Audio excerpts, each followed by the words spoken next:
All right, friends, let's begin class 13, an overview of Islam from a Baha'i perspective. And this will be the first part, the life of Muhammad. We're not going to get even the life of Muhammad covered in its entirety tonight. We're going to spend a pretty good amount of time, how many classes I don't know yet, on Islam, because first of all, as we've noted in the past, Islam is the religion that immediately precedes our own religion and leads to it and prophesies it.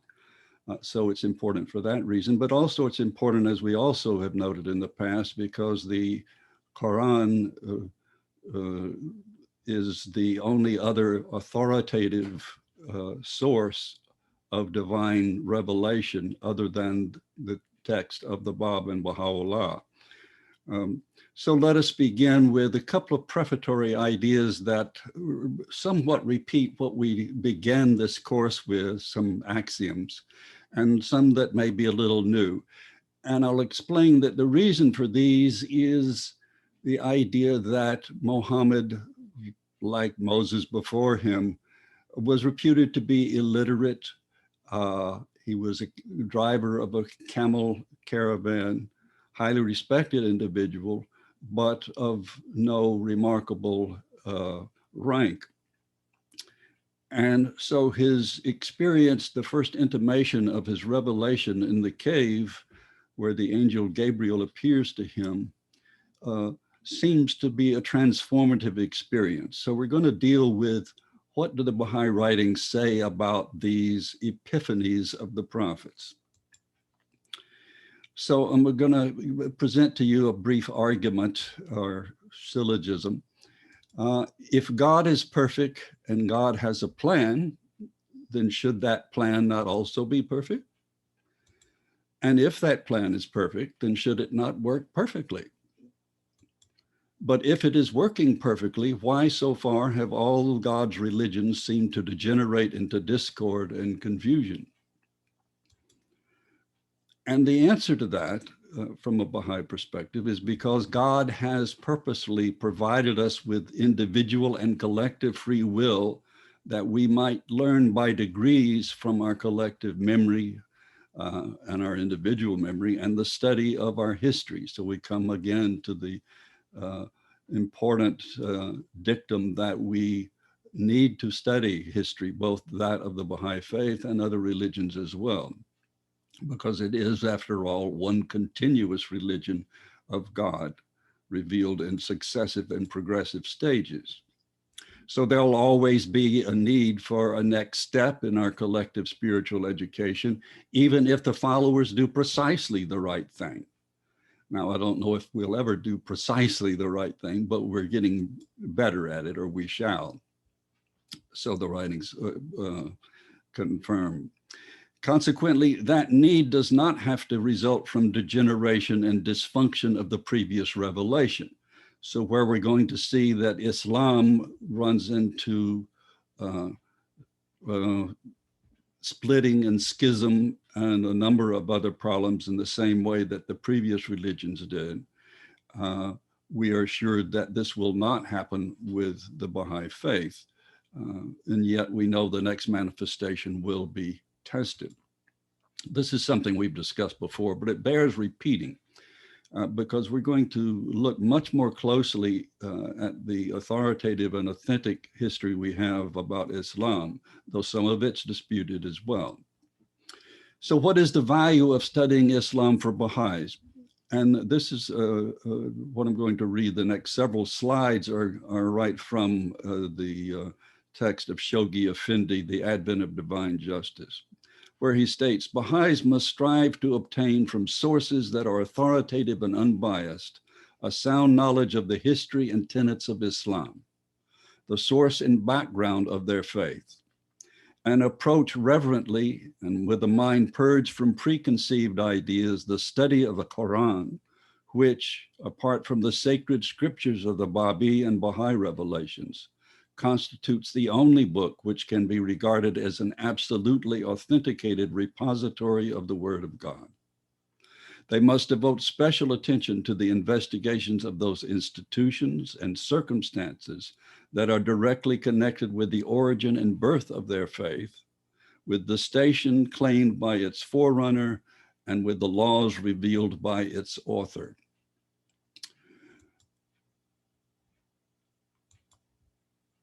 So, a couple of other prefatory points. These I mentioned at the end of the last class, but they bear repeating too. Baha'u'llah cites and explains more than 140 passages from the Quran in the Book of Certitude. In this sense, Baha'u'llah provides the keys that unlock some of the most abstruse verses and most troublesome misunderstandings about Islam. And of course, particularly he talks about what was really meant by the seal of the prophets, which Muslims interpret, whether Sunni or Shia, to mean that Muhammad was the last prophet and Islam the last religion. The Bab explicates many of the surah of the Quran, the most notable of which is one of his foremost works, the Qayyum al-Asma, which translated means the best of stories, which interprets the surah of Joseph, and as we will discover later in our studies, is a allegory about or prophesying what will happen to Baha'u'llah. In the Quran, Muhammad refers to or explains the station of Christ more than 40 times. Same thing, Mary more than 34 times, and to the resurrection, or the advent, which is the advent of the Bab, more than 87 times. Sometimes it's called the Day of Days, sometimes the Last Judgment, the resurrection, and so on.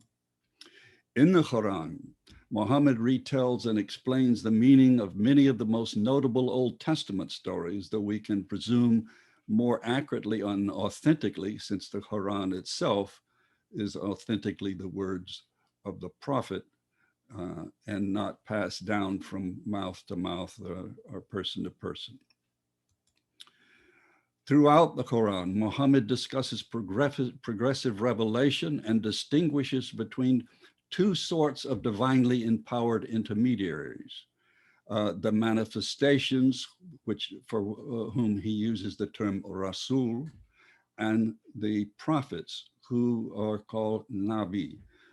Now, this doesn't mean that this would be very much like the Old Testament refers to, we have the manifestations such as Noah, Abraham, Moses, Christ.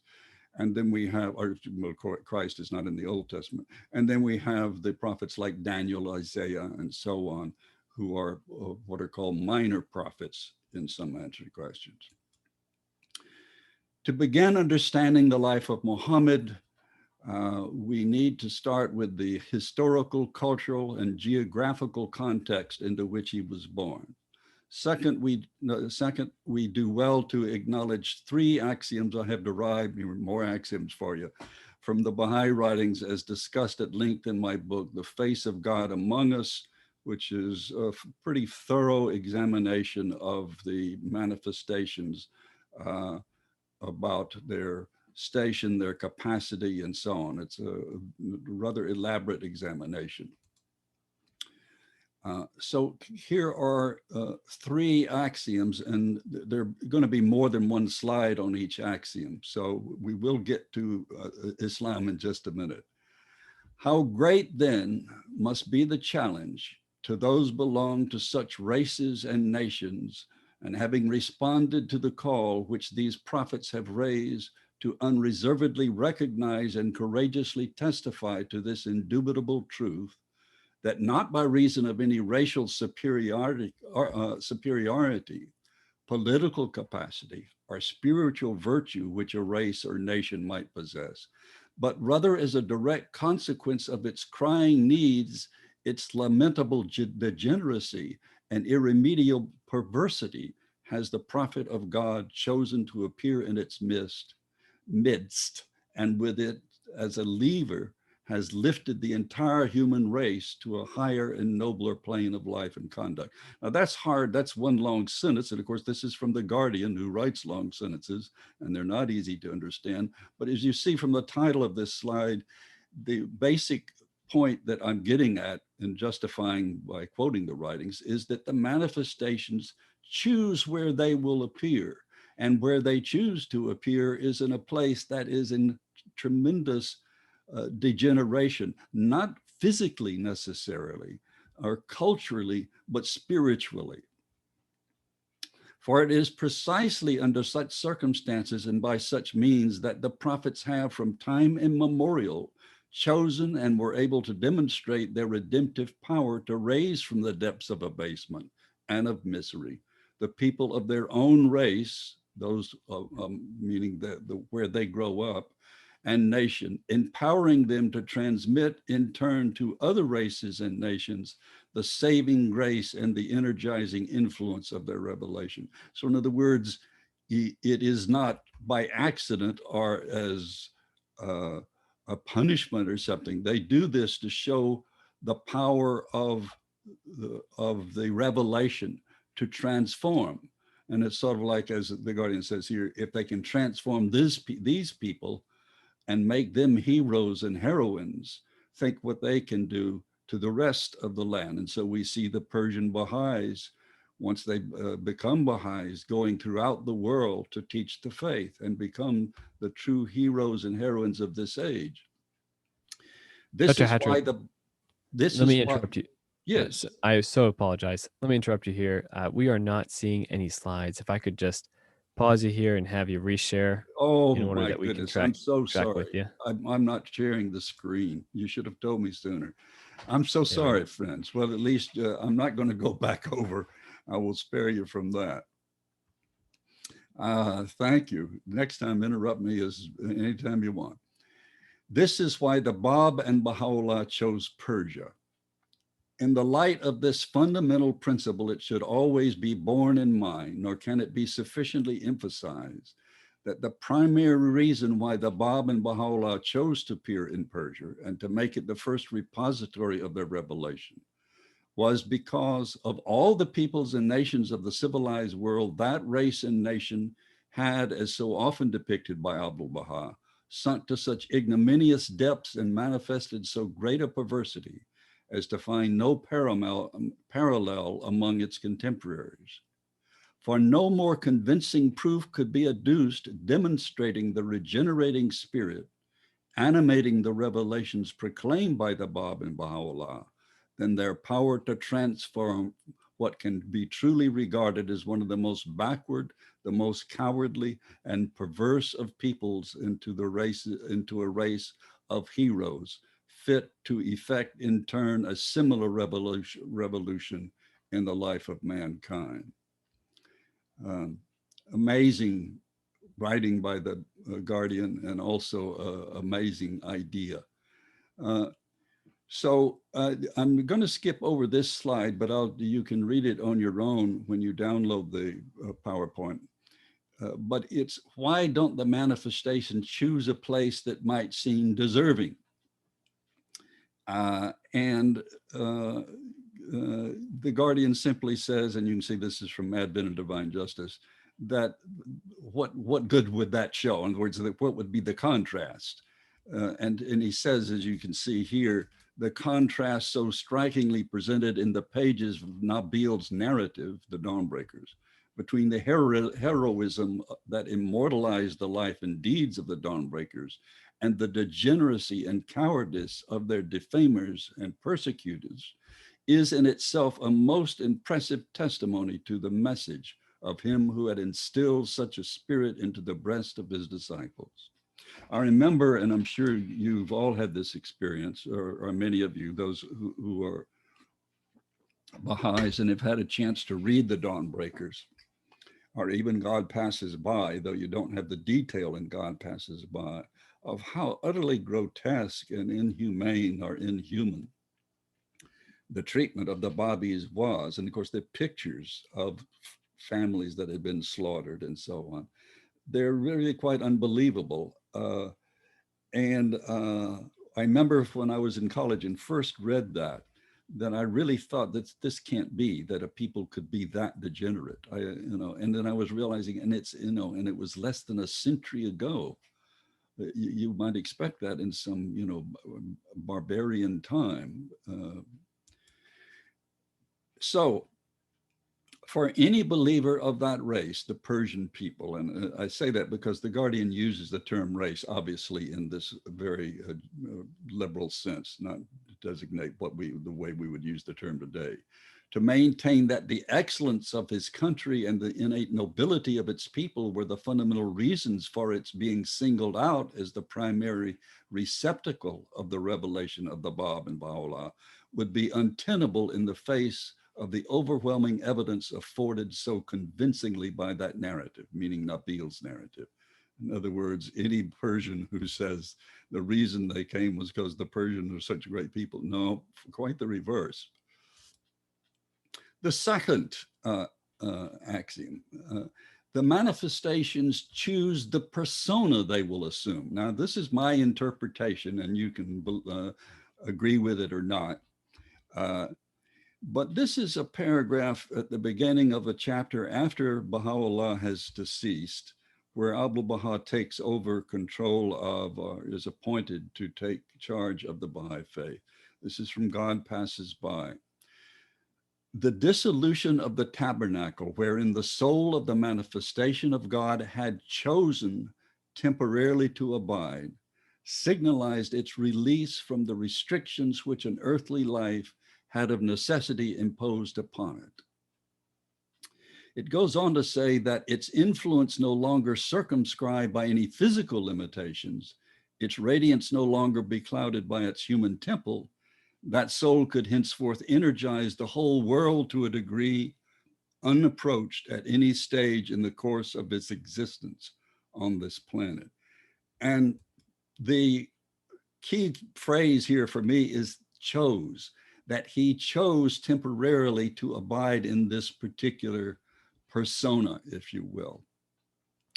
And so I'm not sure that's what that means, that they choose the actual physical temple that they will, but I have a sense that they do. And there are other passages in the writings that would seem to confirm that. And finally, and this is most important, and this has to do with the intimation, the first intimation of their revelation, where they seem to become transformed. And some reading that interpret it to mean that they actually become a manifestation all of a sudden, whereas before they were just ordinary nice people.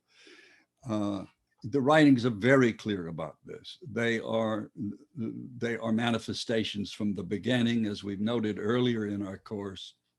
They pre-exist in the world of the spirit prior to becoming manifest in a human temple. We don't. We take our beginning during the process of conception. And so Abdu'l-Baha confirms this very clearly in Some Answered Questions.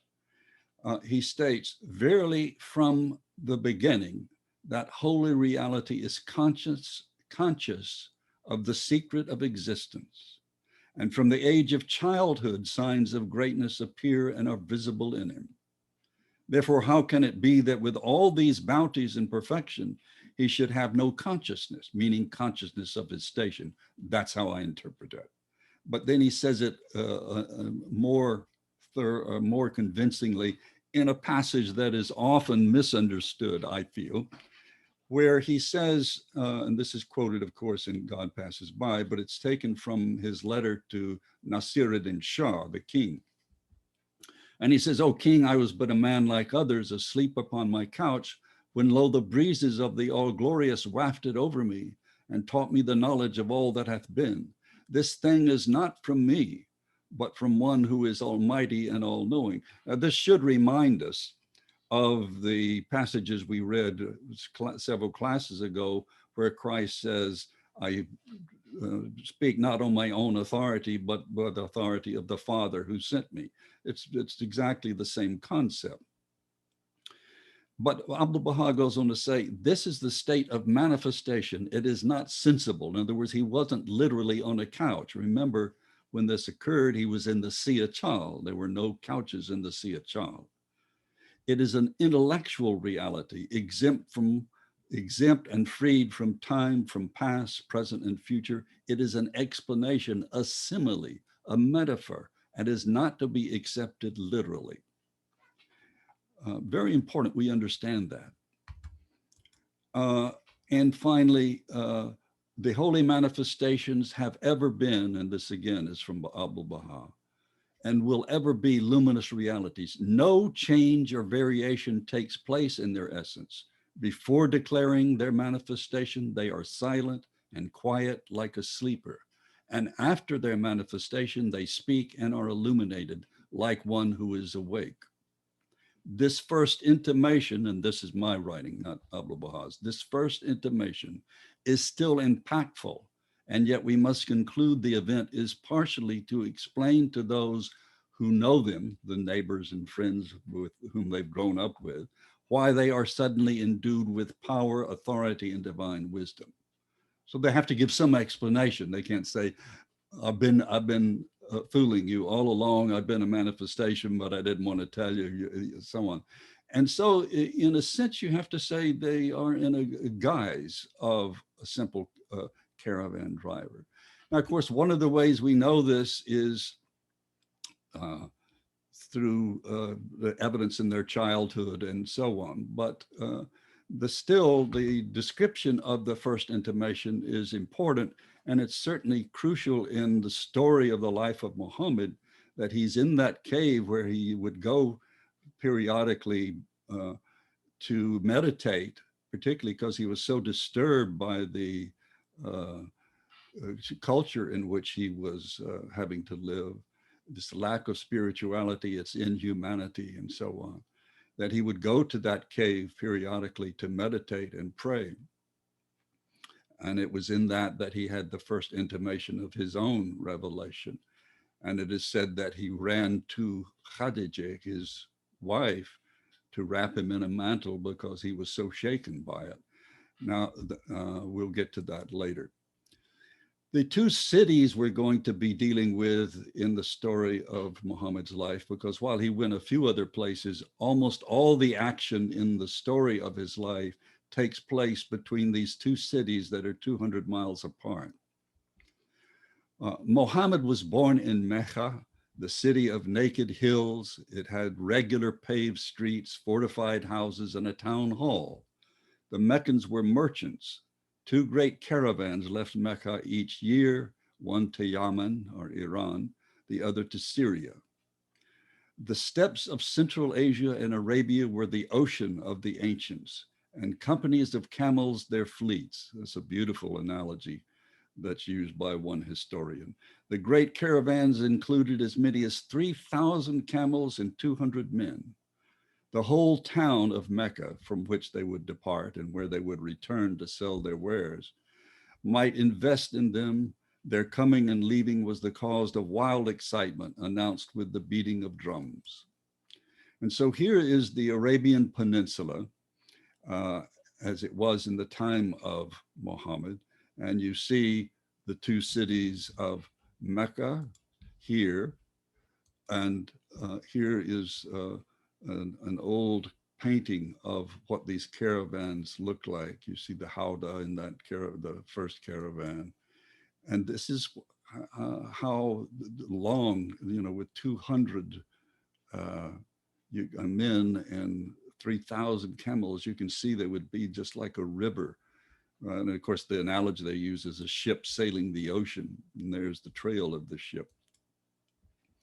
This particular map I like because it shows the various tribes. Banu, the word Banu means the constituent members of that particular tribe. And you see Mecca here, and it's hard to see, but right here it says Quraysh, and that was the tribe of which Muhammad was a member, and he was of the Hashim clan. So he was a Hashemite of the Quraysh clan. This is important because the Quraysh become his most inveterate enemies. And then the second city is Medina, 200 miles north of Mecca, as I said. It was quite different. It was an oasis And it was an agricultural community, and many of its clans were Jewish, and they cultivated extensive palm groves and so on. Here's a drawing of the way Mecca looked. This is after the time of Muhammad, but prior to any modern age. And we know it's during the after Muhammad because, as you can see in the middle right here, is the mosque that Muhammad had built during his lifetime, and in his headquarters, his own housing was adjacent to that. We're now going to hear description of from Abdul Baha of what life was like and what these people were like. We've just read that the manifestation comes to a place that is totally debased and devoid of spiritual qualities. After their journeys, the Arabs gambled and drank and speculated. Streams of wine flowed in the great houses. The tenor of this amalgamation of tribal families settled in this valley among barren hills and mountains, and is explained in useful detail by Abdul Baha. This is kind of shocking, but I will read it for you anyway. These Arab tribes, and this is Abdul Baha speaking, these Arab tribes were most barbarous and rapacious. And in comparison with them, the wild and fierce natives of America were the Platos of the age, for they did not bury their children alive as these Arabs did their daughters, claiming this to be an act of honor and taking pride therein. Thus, many of the men would threaten their wives, saying, "If a daughter is born to you, I will kill you." Even to the present day, the Arabs dread having daughters. And of course, this is 100 years ago when Abdul Baha is saying this, but we know that the anti-feminist culture and the mutilation of women and the degradation of women is still a major influence in that culture that has reemerged since it was changed during the middle of the last century, and now it's gone back to more strict laws in effect. Moreover, one man could take 1,000 wives, and most husbands had more than 10 wives in their household. When these tribes waged war against each other, the victors would take captive the women and children of the vanquished, regard them as slaves, and engage in buying and selling them. If a man died and left behind 10 wives, the sons of these women would rush at each other's mothers as soon as one of them had thrown his mantle over the head of one of his stepmothers and claimed her as his lawful property. That unfortunate woman would become the captive and slave of her stepson, and the latter could do with her as he pleased. He could kill her or shut her up in a pit or beat, curse, and torment her day after day until at last she perished. In all this, he was, in accordance with the laws and customs of the Arabs, free to do as he pleased. The rancor and jealousy, the hatred and enmity that must have existed between the wives of a man and their respective children are perfectly clear and require no elaboration. Consider then what the life and condition of these wronged women must have been. And this is one of the things that Muhammad meditated on in the cave of Mount Hira, was the dire circumstances of the women. Moreover, these Arab tribes subsisted upon mutual pillage and robbery, so that they were perpetually engaged in strife and warfare, killing one another, plundering each other's property, and seizing the women and children and selling them to strangers. How often would the sons and daughters of a prince spend the day in luxury and ease and find themselves at nightfall reduced to utter abasement, wretchedness, and bondage. Yesterday they were princes, today they are captives. Yesterday they were honored ladies, today they are slaves.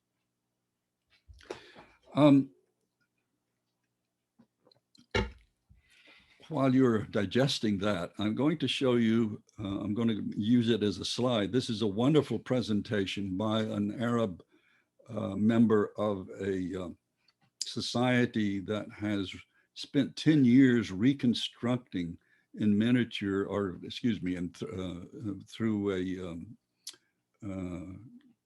um, computer generated 3D vision of what Mecca looked like uh, during the time of Muhammad. And they've done this by taking internal references in the Quran, in the Hadith, and from other written histories at the time. So we'll listen to him for a second, and then I'm just going to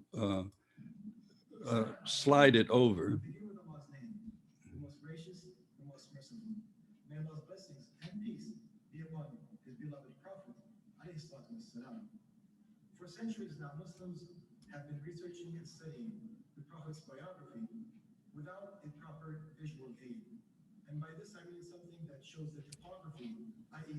Hey, Dr. Hatcher, if we can have you actually reshare your presentation, and when you're doing the share, if you can share your audio. Mecca at the dawn of Islam. I pray that it becomes. Okay, that didn't work. Here, let me try this. There. I'm just going to use this as a slide and show you some of the visual effects. You can see um, uh, what they've done here. Right in the middle, you see the circle, how these are all different tribes that have different quarters they sell. Now he just showed Abu Bakr, who was the first caliph, and he was one of the ones who broke the covenant of Baha'u'llah. So they figured out where the various people lived, and right in the center there you see the Kaaba, and you see to the east of it the well 66 feet from it to the east, which is up the screen. You see the well that we're going to describe, uh, which was the beginning of the Kaaba. Um, so as you go through this, and I'll put it where you can download it from a file. Zamzam, the Zamzam well, you see that in the middle. That's the well that before the Kaaba or anybody else was there. And you'll hear the story of that in just a second. Let's see if we can get to, there's the Bani Hashim Valley. That's where the clan that Baha'u'llah lived, Baha'u'llah, that the Muhammad lived in. And then we go the sheep market, the graveyard, and so on. These things won't mean anything to you right now. And there's, whoops, that was Mount Hera. Well, we're going to see a still of it that's better, and the cave. And this is from the Quran, Surah 96, which chronologically is the first surah. And we'll explain that later, if not tonight in our next class, how the Quran is structured. But this is the first revelation to Muhammad. And this is a Sunni translation. And the angel Gabriel says, recite or read in the name of your Lord who created humans from a clinging clot. Read, and your Lord is the most generous who taught by the pen, taught humanity that which they knew not. And presumably Muhammad says, I can't read. And the angel commands him again. And henceforth, he reveals the word of God. So what is the background of the Kaaba? How did it come to be this gathering place for the trading of goods and so on? And at the time of Muhammad, it had become a place where the various idol worshiping tribes would keep their symbols of the religions or the idols they followed. There were 365 of them, one for each day of the year, some more prominent than others. This is the Kaaba again, not in modern times, obviously, but still long ago, but not as far back as the time of Muhammad, though it's probably very much like it looked. You can see it's a stone building, and it's covered with cloth. And here's the story of how it came to be. uh, Hajar or Hagar, who was, of course, the wife of Abraham, was, and this is in the Old Testament as well as in the Quran. Well, it's actually a hadith. The whole story is not in the Quran. She was taken because Sarah was jealous of her and her son Ishmael, and told Abraham to get rid of her, in effect. So Abraham took her to the desert and left her, uh, and with her young child, her infant Ishmael. And she soon ran out of water, and the infant was thirsting and began to cry from hunger and thirst. Hagar panicked and ran between two nearby hills, Al Safa and Al Marwa. Uh, and the pilgrims now, when they go on pilgrimage there, will run the same path. She was searching for water. After her seventh run, an angel appeared over the location of the Zamzam, which was then just the it was not there yet, but where the well is now located. And the angel hit the ground with his heel or wing, depending on which version you read, and caused a miraculous well to spring out of the ground. This is called the Zamzam well, and it's still there, and it still has water, and is located a few meters from the Kaaba. Now, how did the Kaaba get built? Well, Abraham came back to visit her uh, three different times. And on one of those occasions, when Ishmael had grown, uh, he built the Kaaba with Ishmael's help out of stone, its site being granted to him. Now, this would have been in around 600 BC, uh, being granted to him for a place of worship that would be monotheistic and universal. That's from the Quran, Surah 22, verse 27. In and around the Kaaba, in the time before Muhammad, the days of ignorance, called Jahiliyah, were 360 idols. I said 65, equaling the days of the year. Uh, Now, one part that's not mentioned in that is that uh, Abraham asked Ishmael to go find the final block to finish this, and he brought back several different blocks, and finally they found a black rock that well, again, there's a whole lot of history there. You're going to see it in just a second, uh, which is the uh, finished the building. Now, the tribe into which then Muhammad was born, not the clan, but the tribe of which the Hashim, Banu Hashimite tribe were a member, were very important. They, in effect, sort of were in charge of what went on around the Kaaba. The Quraysh were a mercantile Arab tribe that historically inhabited and controlled Mecca and its Kaaba. Muhammad was born into the Hashemite clan of the tribe. Despite this, many of the Quraysh staunchly opposed Muhammad until converting to Islam en masse in 630. Now, this is long after a bunch of battles, and they've tried to kill him, and there have been attacks and so on. That's 2 years before Muhammad dies. So it wasn't until the very end of his life that he finally conquered Mecca uh, and converted them uh, and cleansed the Kaaba of the idols. Afterward, leadership of the Muslim community traditionally passed to members of the Quraysh, as was the case with, and these names here, the Rashidun, Umayyad, Abbasid, and the Fatimid caliphs. These are the first four caliphates of the Sunni sect. Don't worry if you don't understand any of that. We're going to get to it.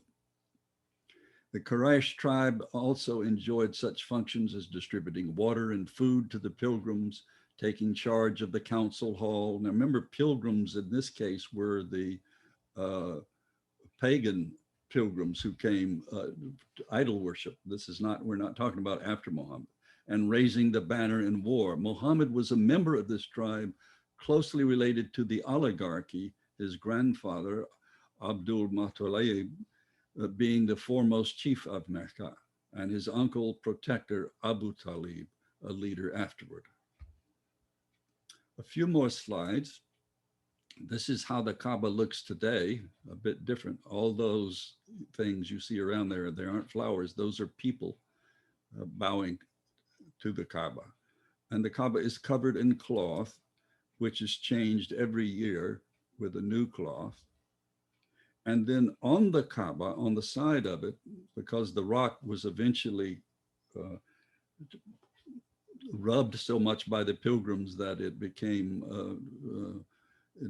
broken up into small pieces. And so they encased it in this encasement you see here, cemented it to the corner of the uh, Kaaba. And this, of course, is supposed to be the stone that the last stone that Abraham put there when he built the Kaaba. So we get a little bit into the life of Muhammad before we stop for the evening and have some questions. Um, a brief chronology of the life of Muhammad, which I'm not going through every part of it, but just so you can see some of the major events we're going to look at. And this uh, will be on the part I put online so you can look at it yourself. But these are just the bare bones highlights. So you can see that he was born in um, um, excuse me, he was in 570, and this is AD. His father Abdullah died, and then the um, death of his mother Amina in 577, and his grandfather transfers him to Syria.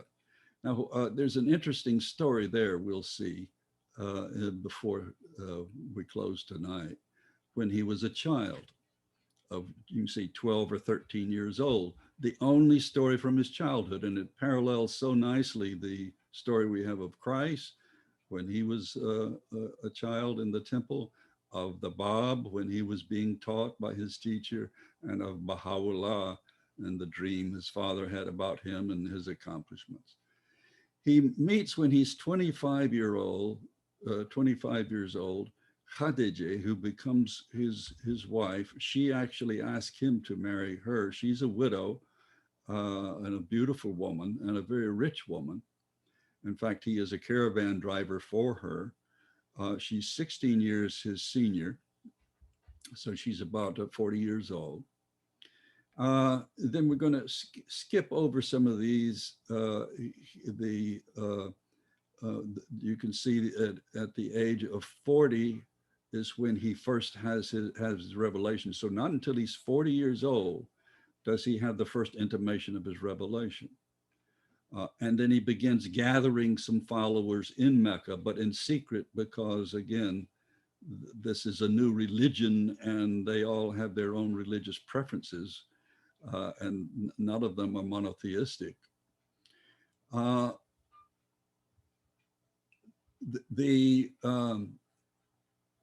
let's just do this for tonight. The persecutions decrease so that he sends a group of the Muslims for their own protection to Ethiopia, where they're welcomed, and indeed one of the leaders there converts. And you have the Mirage, which we'll get to later, but the Hajira is a major event. When he's 10 years into his ministry, everyone has now converged to all the tribes to kill him, particularly the Quraysh. And you have what's called the immigration or Hajira to Medina. He escapes, and we'll read the story of how he escapes, because Ali, his cousin, and who ultimately marries his daughter Fatima, and is the first imam. enables him to escape. And then you have the three major battles of Badr, Uhud, and the Battle of the Trench, also known as the Siege of Medina. And then the farewell pilgrimage and the events at Ghadir Hum, which are vital to our whole study of this, because it is here that he makes absolutely clear what he's made all along, and that is that Ali is to be his successor. Now, the Sunni reject that that's what happened, but that's clearly what did occur. The birth of Muhammad, one night, on the night Muhammad was born, his mother Amina saw light streaming from him, reaching up to the stars. The idols of the Kaaba toppled over and lay face down. Across the world, in all the fires, temples of the Magians, and that's the Zoroastrians, the Magi, the fire died on the altars. That's a hadith, a tradition.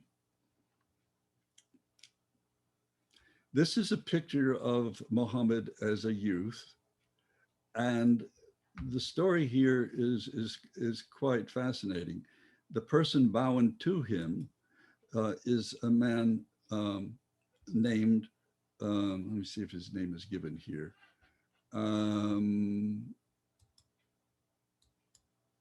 No, I don't think it is. I was thinking it was, but at any rate,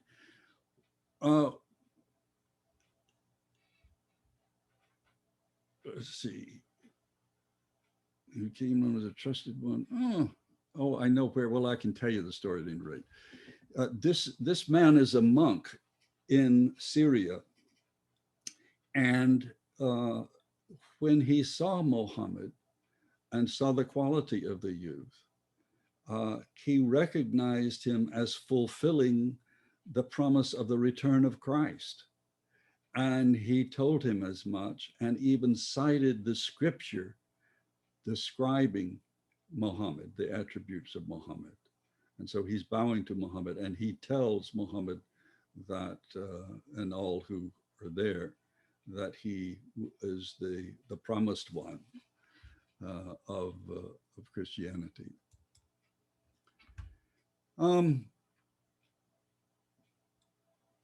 Well, let's see. What time is it? We ought to stop here. Let me see. We get to his marriage. Yeah. Okay.